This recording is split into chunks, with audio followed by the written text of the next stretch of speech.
তেলিয়ামুড়ার চাকমাঘাটের পৌষ সংক্রান্তি মেলার প্রস্তুতিকে কেন্দ্র করে এক বৈঠক অনুষ্ঠিত হয় শুক্রবার। চাকমাঘাটের ব্যারেজ প্রাঙ্গণে আয়োজিত বৈঠকে উপস্থিত ছিলেন তেলিয়ামুড়া মহকুমার শাসক অভিজিৎ চক্রবর্তী, ব্লকের বিডিও দেবপ্রিয়া দাস, পঞ্চায়েত সমিতির চেয়ারম্যান যমুনা দাস সহ তেলিয়ামুড়া থানার ওসি রাজীব দেবনাথ সহ অন্যান্যরা।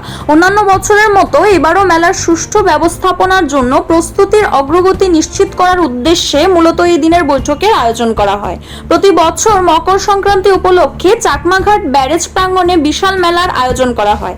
হাজার হাজার মানুষ এই মেলায় সামিল হন। এই বছরও যাতে মেলাকে সুন্দর ও সুষ্ঠুভাবে সম্পন্ন করা যায় তার জন্য গুরুত্ব দেওয়া হয়েছে বলে জানিয়েছেন মহকুমার শাসক অভিজিৎ চক্রবর্তী। আমরা এই চাকমাঘাট ব্যারেজ প্রাঙ্গণে যে ঐতিহ্যবাহী মেলাটা হয়, মানে পৌষ সংক্রান্তি মেলা, তার সমস্ত ধরনের প্রস্তুতি খতিয়ে দেখার জন্য এই আমরা মিটিংটা এখানে করেছি। প্লাস আমাদের পুরো টিম আজকে পুরো এলাকাটা ঘুরে দেখেছি এবং কী কী করতে হবে তার বিষয়ে আমরা সমস্ত সিদ্ধান্ত গ্রহণ করেছি এই মেলাকে সামনে রেখে।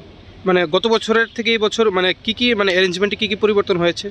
আমরা এখানে তীর্থযাত্রীদের জন্য এখানে শেড তৈরি করা হবে। বিভিন্ন সারা রাজ্য থেকে এখানে বিভিন্ন পশালীরা বিভিন্ন দোকানপাট এখানে খোলে, তার জন্য সুষ্ঠুভাবে কী করে পরিচালনা করা যায়, স্টল বন্টন কী করে করা যায় তার জন্য আমরা সিদ্ধান্ত নিয়েছি। আমাদের সাথে পুলিশ আধিকারিকরা আছেন, ওনারা কীভাবে সিকিউরিটি অ্যারেঞ্জমেন্টটা একদম সিকিউরিটি সুরক্ষাটা কীভাবে পর্যাপ্ত পরিমাণে করা যায় তার জন্য আমাদের আলোচনা হয়েছে। তো সব দিক থেকে আমরা ভালোভাবেই করব এবং আমরা আশা করছি যে বিগত বছর থেকে এই বছর আরও সুন্দর এবং সুষ্ঠুভাবে হবে, মেলা হবে এবং তীর্থযাত্রীর পরিমাণও আমাদের বাড়বে এবার।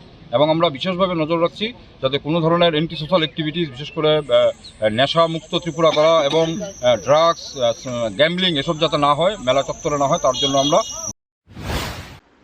CRI TV, channel for news and entertainment.